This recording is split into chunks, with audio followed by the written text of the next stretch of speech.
제가 군에 있을 때입니다. 군 얘기해서 죄송합니다. 저는 육군으로 입대했습니다. 그런데 제가 알기로는 그때 300 얼마에 팔려가지고 국방부로 팔려서 전경으로 생활을 했어요. 근데 그 전경은 좀 군기가 셉니다. 왜냐하면 이렇게 데모를 막아야 됐거든요. 그래가지고 그때까지 아직 그 데모가 좀 있던 때라 그 군기가 좀 셌어요.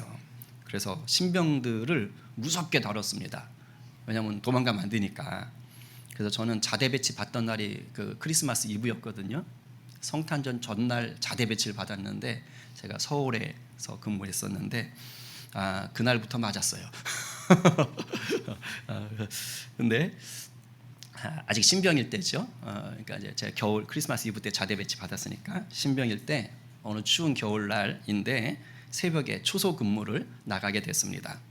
근데 그때는 이제 초소 안에 연탄불을 피웠더랬어요. 근데 제가 나간 시간에 연탄불을 갈아야 되는 거예요. 그래서 이제 연탄불 갈 때 번개탄 하나, 요즘도 나오는 번개탄에 이렇게 비닐로 덮여 있잖아요. 네, 그때도 그래서 그거 입고 연탄불 이제 새거 갈아야 되는데 이제 고참이 그러는 거예요. 그 비닐채로 그냥 불 붙이면 된다고, 안 벗겨도 된다고. 그래서 뭐 이제 시키는 대로 해야 되니까. 그래가지고 왼손으로 이렇게 들고 불을 붙였어요. 그리고 빨리 집게가 아니지, 연탄 집게를 들고 연탄을 하나 찍어가지고 이렇게 들었어요. 그런데 이게 아직 신병일 때니까 들고 있는데 비닐이 타면서 그 비닐 농이라 그래요. 그게 여기 떨어졌어요. 그래가지고 오른손 위에 딱 집게 위에 떨어진 거예요. 근데 신병 때니까 공기가 너무 들어가지고 엄청 뜨거운데 놓지 못하겠는 거예요. 왜냐하면 이거를 놓으면은 이제 연탄이 깨지잖아. 연탄이 깨지면 제 인생이 깨질 것 같은 거죠. 그러니까 이걸 못 놓고 이렇게 들고 있는 거예요. 그러니까 이제 이러지도 못하고 저러지도 못하고, 그래가지고 그게 이렇게 여기서 지글지글 타고 있는 거예요. 손 위에서 지글지글 타는데 이게 딱딱하게 굳어질 때까지 가만히 이러고 있었다니까 하면서 무슨 고문을 당하는 것 같은 그런 거예요. 근데 30년이 지났는데 아직도 이 흉터가 이렇게 남아 있는 거예요. 정말 제가 나라를 지키다가 다쳤으면 참 영광스러울 텐데 이게 고참들한테 맞기가 싫어가지고 그래서 연탄 한 장을 지키다가 저 상처를 입었잖아요. 근데 안 없어져요 이게. 그래서 이걸 볼 때마다 늘 그때 생각이 나는 거예요. 참 미련했구나. 제 아내는 이제 낯설지가 않어 이럴 텐데, 하여튼 그때 그 경험을 생각하면, 근데 그땐 정말 그랬어요. 이러지도 못하고 저러지도 못하고, 이걸 놓으면 난 죽을 것 같고 안 놓자니 너무 아프고, 이제 그런 상황이 이제 있었죠.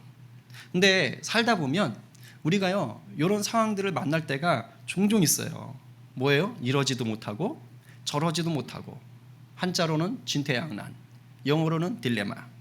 그러니까 뭘 해도 손해가 볼 것 같고 뭘 해도 궁지에 몰려서 결국에는 어려움을 당하는 그런 때가 우리 삶에는 종종 와요. 그런데 그 고통이 그냥 이런 작은 화상 상처면 좋겠는데 그 정도가 아닌 거죠.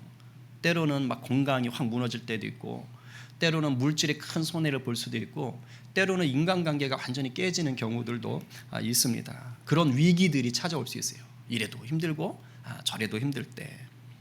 근데 오늘 예수님이 처한 상황이 이런 비슷한 딜레마 상황인 거예요. 그러니까 뭐라고 대답을 하든 공격을 받을 수밖에 없는 그런 진퇴양난의 상황인 거예요. 바리새인하고 헤롯 당이 아예 작정을 하고 함정을 팠거든요. 덫을 놓는 거예요. 그러나 우리 예수님이 그들의 허를 찔러버리고 아주 이 딜레마 상황을 벗어나시죠. 근데 벗어나는 정도가 아니라 영적인 진리를 또 가르쳐 주시는 거예요. 그래서 우리는 오늘도 이 주님의 말씀을 통해서 하나님의 놀라운 진리를 깨닫게 되고 또 복음의 능력을 누릴 수가 있습니다. 믿으시지요? 아멘이에요. 그러니까 은혜를 사모하셔야 돼요. 정말 막 너무너무 말씀을 듣고 싶은 마음으로 계셔야 되는 거예요. 그럴 때 성령님이 우리 속에 역사하세요.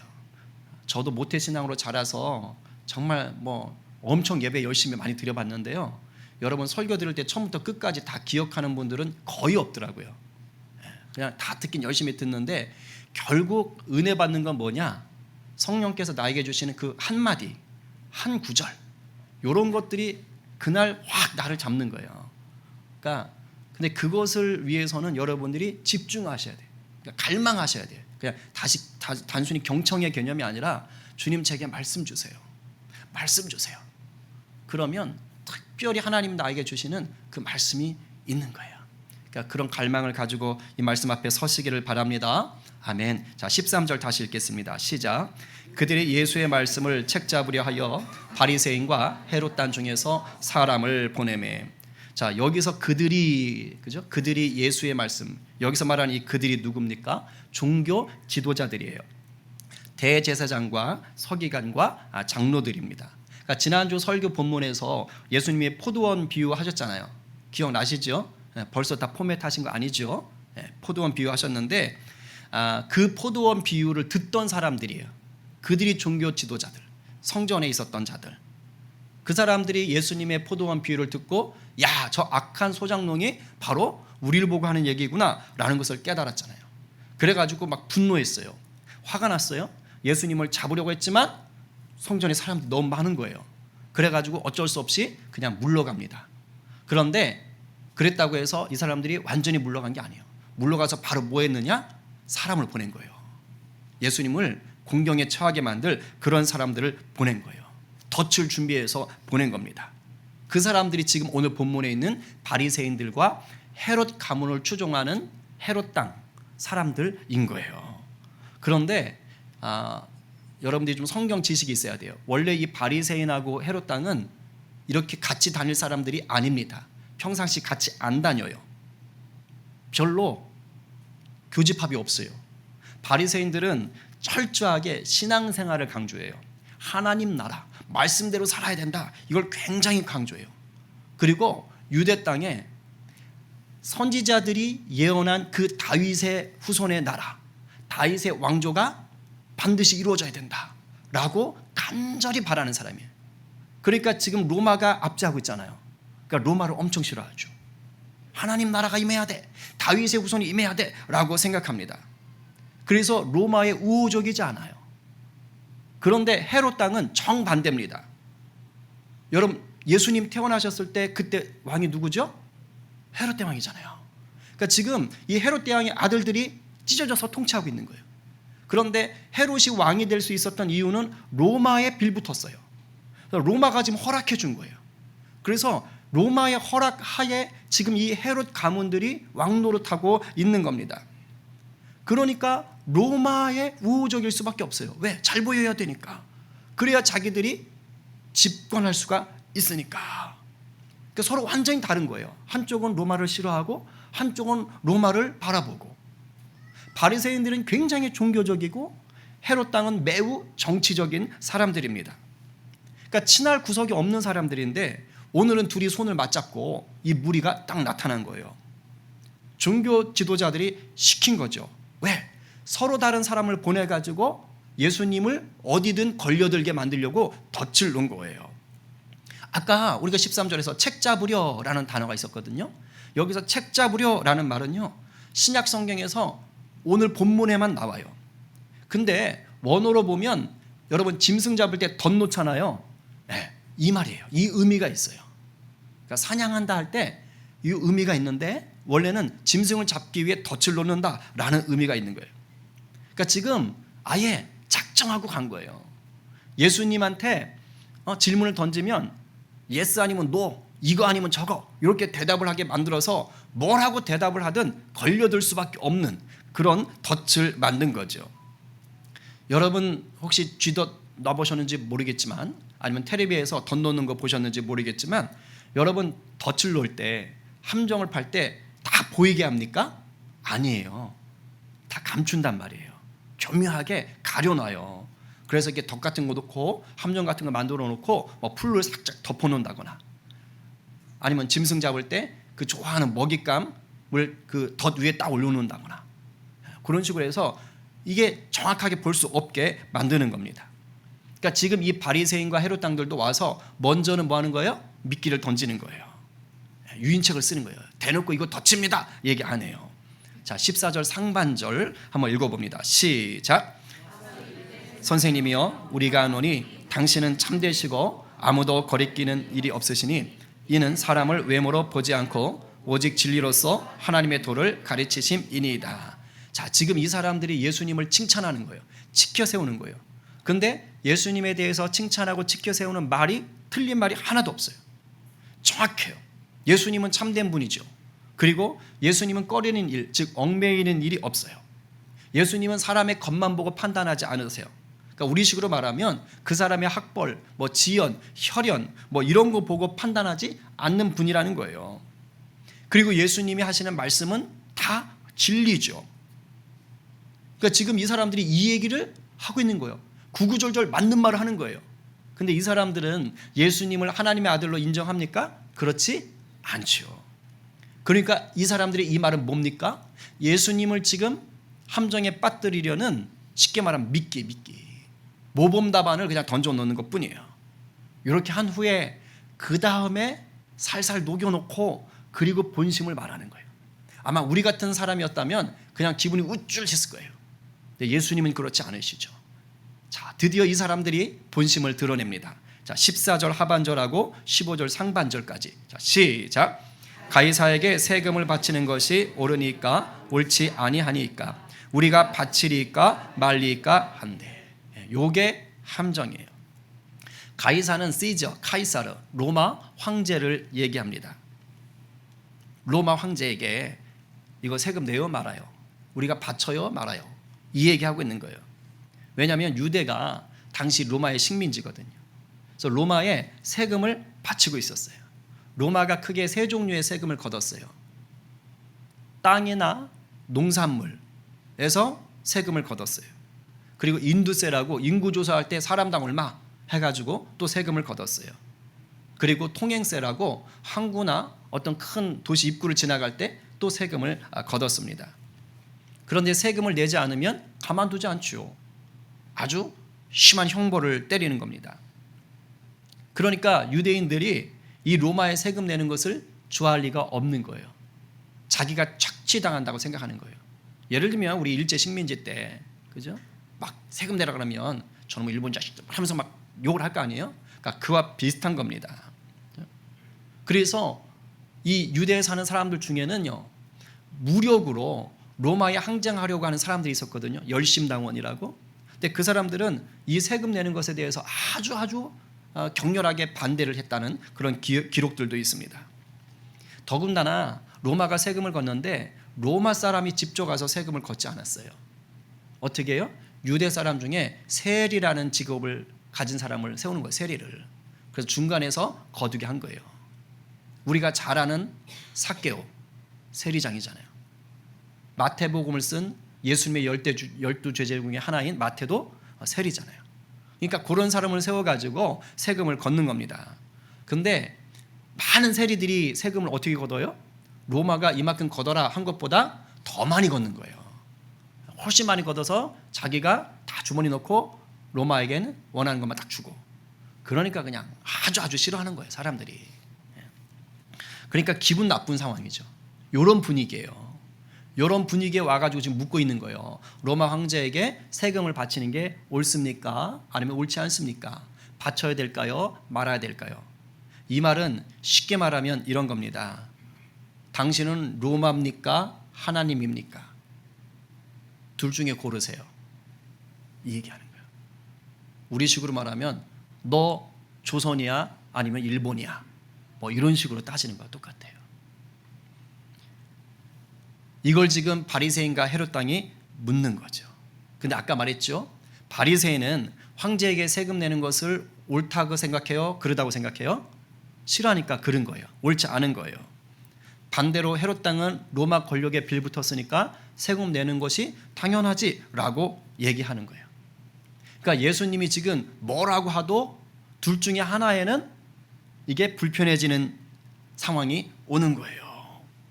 세금 내는 것이 옳다라고 그러면 누가 좋아해요? 헤롯 당이 좋아해요. 근데 바리새인들이 발끈하는 거죠. 그리고 이렇게 말하는 거죠. 어쭈구리 너 하나님의 아들이라며, 너 하나님 나라 뭐 선포한다더니 그거 다 뻥이구나. 야, 너 매국노구나 하면서 비난하겠죠. 그리고 당시 이스라엘은요, 민중들을, 백성들을 이렇게 끌어가는 자들이 바리새인들이에요. 종교 지도자들이니까. 그러니까 이 사람들이 여론전을 펼치면 다 넘어오는 거예요. 어떻게 하겠어요? 야, 저 예수가 하나님은, 야, 저 가짜야, 저거, 저 매국노야. 이렇게 여론 조작하면은요, 이거 쉽지 않아지는 거예요. 지금 그런 상황이에요. 근데 예수님이 반대로 세금 내는 것은 잘못됐다, 옳지 않다, 내지 말자. 자, 이러면 누가 좋아해요? 바리새인들은 좋겠죠. 맞아, 당연하지. 근데 누가 싫어해요? 헤롯 당원들이 싫어하는 거예요. 그럼 어떻게 돼요? 야, 이거 반역자구만. 이래가지고 이제 당국에 고발하는 거죠.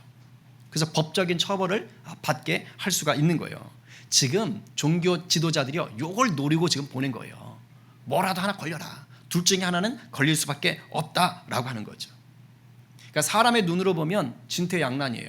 이제 예수님은 둘 중에 하나는 걸릴 수밖에 없는. 왜? 옳으냐 그르냐로 물어봤으니까. 낼까 말까로 물어봤으니까.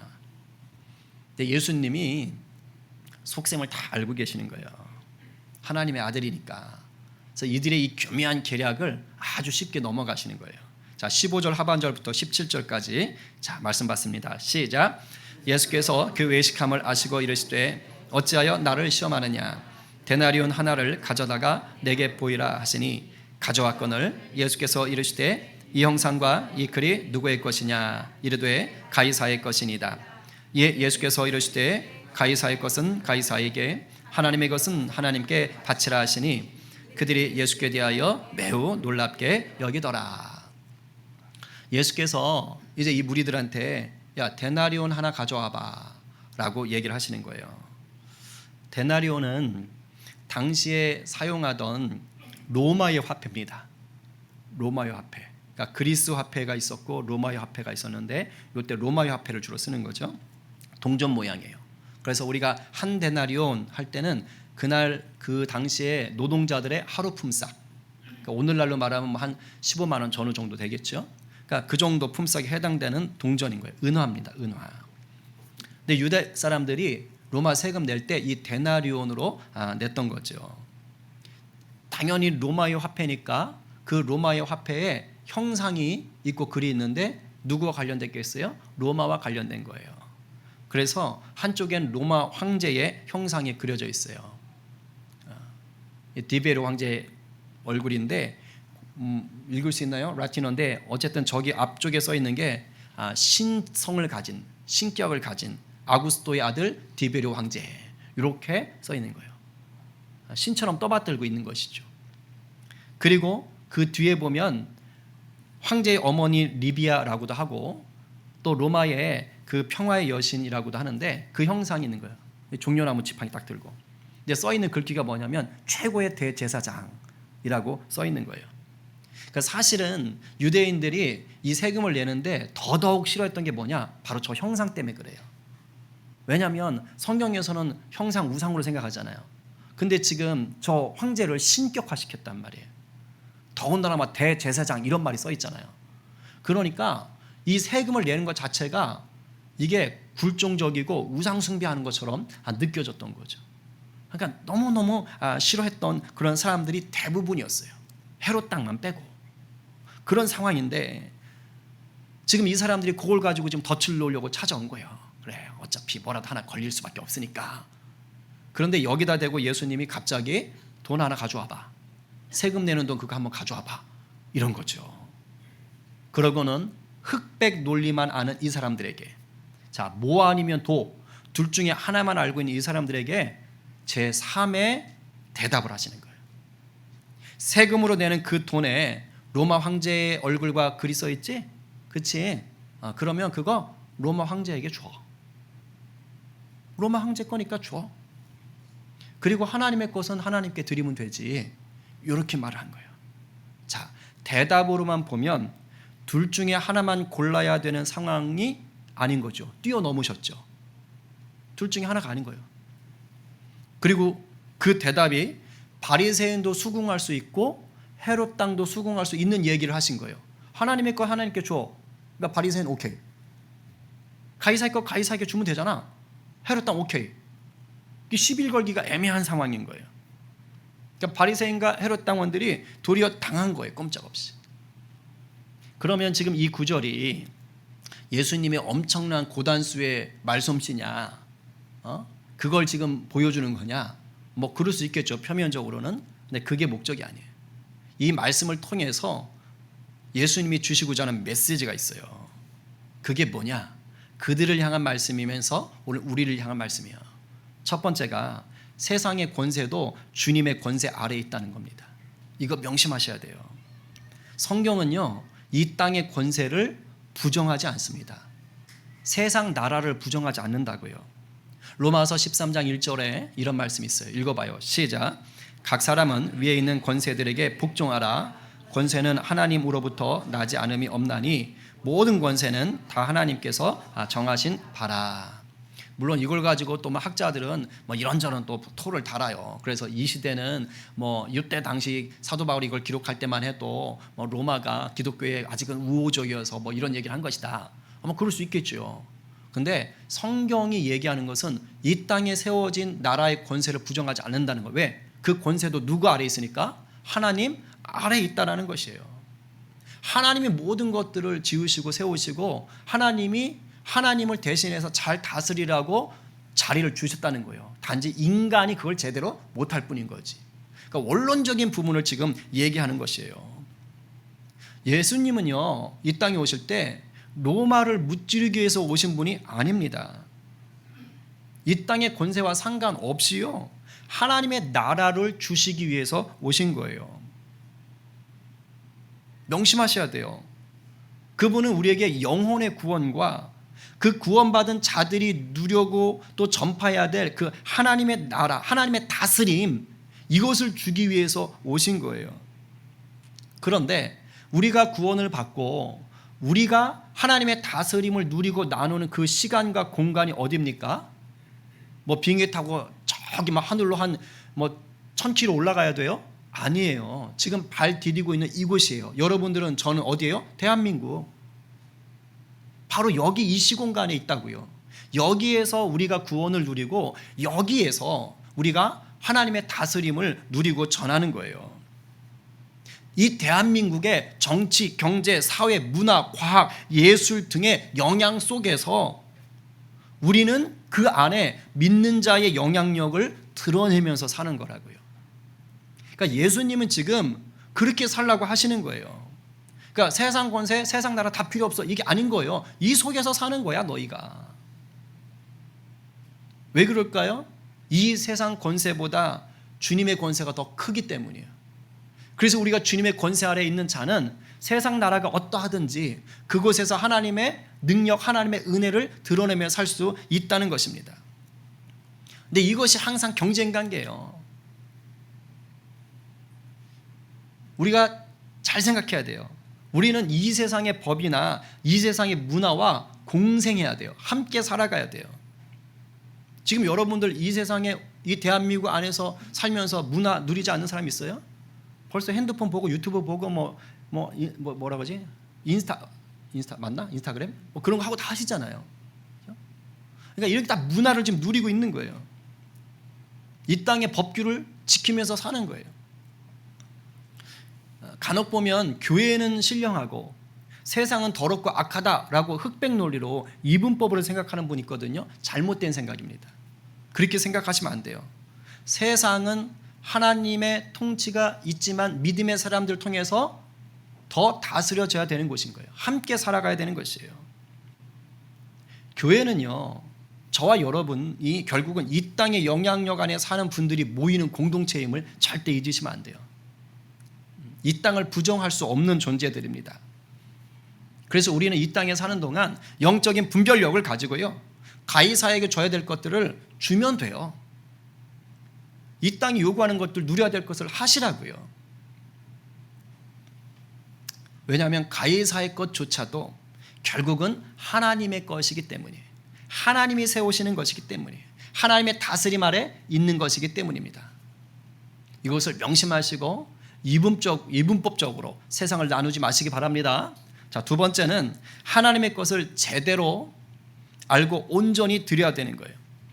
이게 가이사의 것은 가이사에게, 하나님의 것은 하나님에게 라는 이 말은요, 사실 종교 지도자들, 이 헤롯 땅 바리새인들을요 지금 혼내고 있는 것입니다.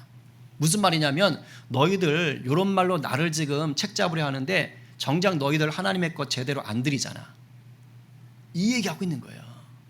너희들 지금 말은 논리적으로 뭔가 그럴듯하게 하고 있고 나를 뭐 치켜 세워줬지, 근데 정작 니네 하나님의 것에 대해서 지금 무시하고 있잖아 라고 얘기하는 거예요.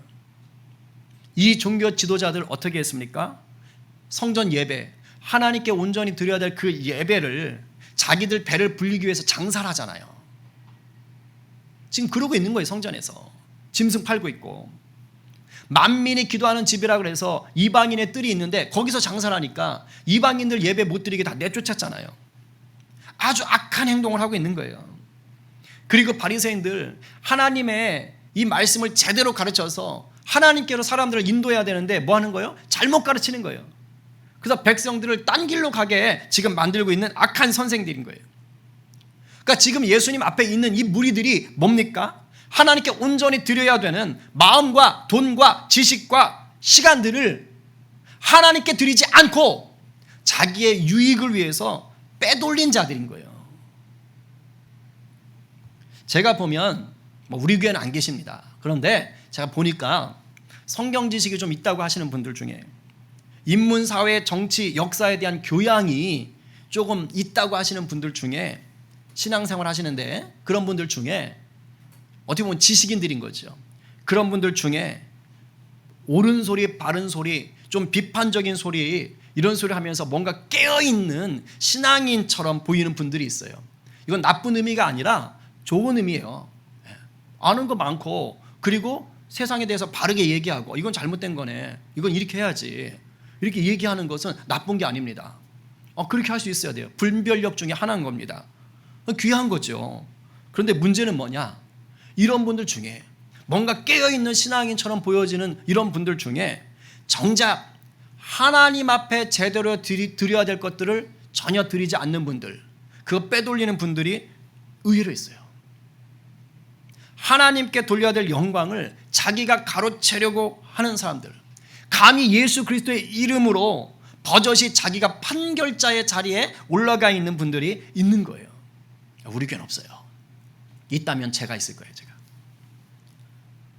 그러니까 간혹 보면 겉으로 볼 땐 굉장히 훌륭한 신앙인처럼 보이지만 정작 우리 주님 눈에 볼 때는 가짜인 거예요. 이런 사람들이 뭘까요? 오늘 본문에 나오는 종교 지도자들, 바리새인들, 헤롯 땅과 다르지 않은 거예요. 겉으로는 하나님 하나님 하나님 찾았지만 사실은 하나님 거 다 빼돌리는 자들. 제 안에 이런 게 좀 있거든요. 판단하고 정죄하고 했던 것들이 어려서부터 있었어요. 왜? 맨날 교회에서만 자랐으니까. 거기 또 학교 선생 했잖아요. 그러니까 어떤 그 바른 규칙, 규율 뭐 이런 것들에 대한 기준이 너무 막 명확한 거예요. 그러니까 제 딴에는 뭐가 의식이 있는 것처럼 그렇게 했던 적들이 있었다는 거죠. 늘 조심해요. 늘 행여라도 내가 행여라도 주님의 영광을 가릴까 봐. 혹시 오늘 성령님께서 우리 안에 하나님의 것을 무시하거나 도둑질하는 모습이 있다는 것을 깨닫게 하신다면요, 회개하십시오. 회개하면 돼요. 그러나 철저히 회개하셔야 되는 거예요. 그리고 순전한 어린아이 같은 믿음을 달라고 간절히 구하셔야 돼요. 안 그러면 신앙생활을 오래 하면 할수록 하나님과 상관없는 종교꾼이 됩니다. 바라기는 앞으로 우리가 먹든지 마시든지 무엇을 하든지 우리 주님의 영광만을 위하여 사는 저와 여러분 되기를 간절히 축복합니다. 아멘. 마지막 세 번째는 뭐냐? 어려운 상황이 닥칠 때 우리가 주님 안에 거하면 문제가 은혜로 바뀝니다. 아멘. 따라해 보세요. 주님 안에 거하면 문제가 은혜로 바뀐다. 이걸 믿으셔야 돼요. 제가 제일 하고 싶은 얘기가 이 세 번째입니다. 예수님이요, 이 딜레마 상황에 처하셨지만 하나님의 아들이셔서 오히려 딜레마 상황을 싹 허물어버리고 주님의 도를 가르치시잖아요. 우리가 이 세상의 기준, 이 세상의 세계관에만 붙들려 살면요, 인생의 딜레마 상황, 인생의 어려운 상황을 극복하지 못해요. 왜냐하면 세상 법으로만 생각하니까, 세상 기준으로 생각하니까 답이 안 나오는 거예요. 뭐 아니면 돈데, 흑백 논리 속에 있는데, 이러지도 저러지도 못하는데 왜 세상 것에만 있으니까. 그런데 우리가 주님을 주인 삼잖아요. 내가 예수님처럼 살고 싶어 하잖아요. 그러면 놀라운 일이 벌어져요. 딜레마 상황, 어려운 상황, 이런 상황이 닥치는데 그게 문제가 되지 않게 돼버리는 거예요. 은혜가 임해요. 왜냐하면 우리 주님이 로마서 말씀 8장의 말씀처럼 그 어떤 것도 우리를 그리스도의 사랑에서 끊을 수가 없도록 돌보시는 거예요. 아멘이에요? 사망의 권세를 이기신 주님께서 우리를 세상적으로 보면 딜레마 상황이고, 세상적으로 보면 죽을 것 같은 상황이고, 세상적으로 보면 진퇴양난의 어려움 상황인데 그 속에서도 내가 너를 지킨다, 내가 너를 붙든다, 내가 함께한다 라고 말씀을 하시는 거예요. 그래서 예수 그리스도 안에 있는 사람은요, 죽음조차도 두렵지가 않은 거예요.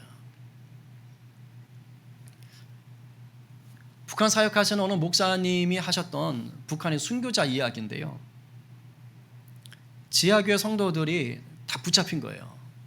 북한에서 도로공사를 하다가 땅이 꺼져가지고 봤더니 거기 지하교회 성도들이 숨어있던 거지.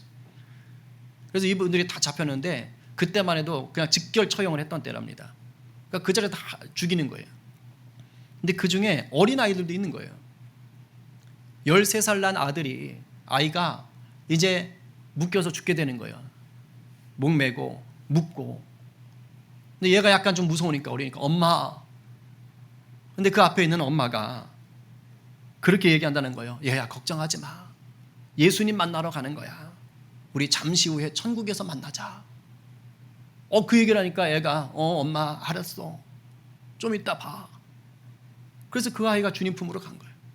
그리고 그 엄마도 잠시 후에 또 주님 품에 안기고.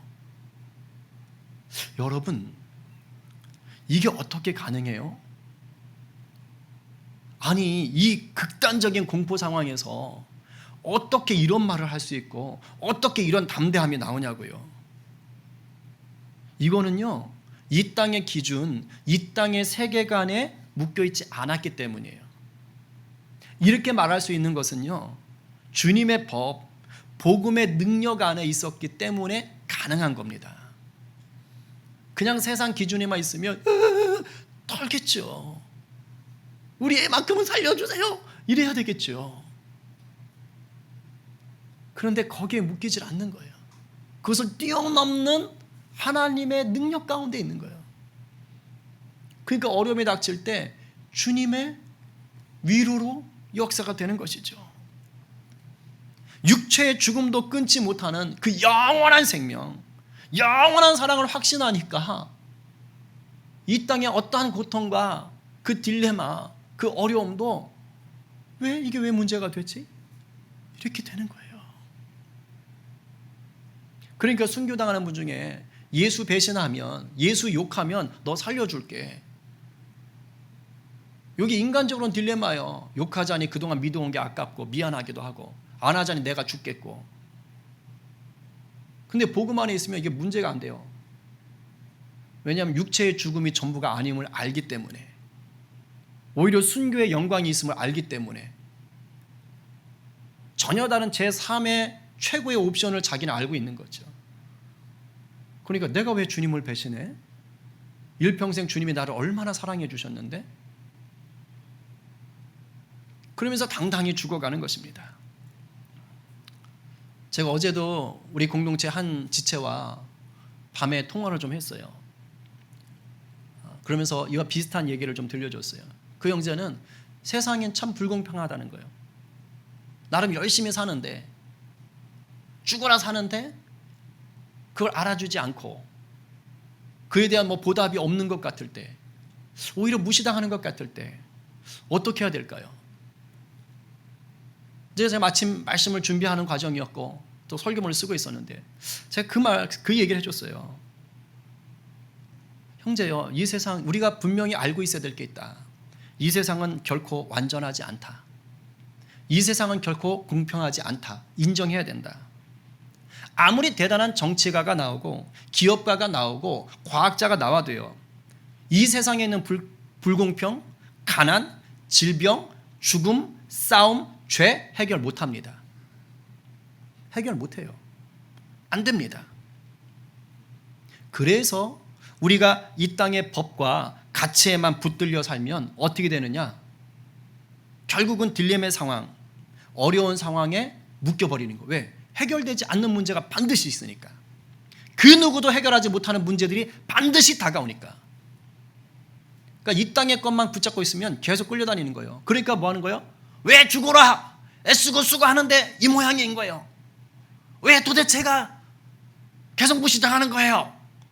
이렇게밖에 얘기할 수 없는 상황들이 되는 거예요. 이렇게도 안 되고 저렇게도 안 되는, 왜 그래요? 이렇게 화가 날 수밖에 없는 상황이 되는 거예요. 여러분, 우리가 아까 말했던 대로 이 땅을 부정하지 말고 공생해야 되는 것은 맞지만, 이 말이 그냥 세상 법에 질질 끌려가라는 뜻이 절대 아닙니다. 우리 예수님은 우리가 이 불완전한 땅에서 완전한 천국을 미리 누리며 나누며 살기를 원하시는 거예요. 아멘? 이걸 찾으시는 거예요. 그것은 이 땅이 흑백 논리를 구할 때, 이 땅이 뭐 아니면 도를 요구할 때 우리는요, 그때 하늘을 바라보는 거예요. 하늘을. 예수 그리스도를 주인 삼고 이 땅에 하나님의 법, 말씀의 능력을 누리는 거죠. 그러면 어떠한 딜레마가 와도, 어떠한 어려움이 와도 우리가 주인 삼은 주님으로 인해서요, 그 자리에 은혜가 임하는 거예요. 저는 무조건 세상적으로 성공한다 이 얘기하는 거 아닙니다. 겉으로는 실패인 것 같은데 그게 은혜일 수 있다는 거예요. 놀라운 은혜가 자리한다는 것이에요. 그래서 찬송가 191장 가사처럼 좁은 길을 걸으며 밤낮 기뻐하는 것 주의 영이 함께 함이라. 좁은 길, 척박한 길, 고난의 길인데 기뻐할 수 있는 비결이 있다는 거예요. 그게 우리 주님의 복음을 붙잡은 자가 누리는 은혜예요. 오늘 누가 사방으로 우겨쌈을 당하여도 쌓이지 않게 하시는 예수님만을 더욱 갈망하시겠어요? 오늘 누가 불완전한 이 세상에 예수님의 사랑을 흘려보내셔서 새 생명을 맛보게 하는 복의 통로가 되시겠어요? 오늘 말씀에 아멘으로 화답하며 말씀이 육신이 되는 삶을 살기로 결단하시는 저와 여러분 되기를 간절히 축원합니다. 아멘이요.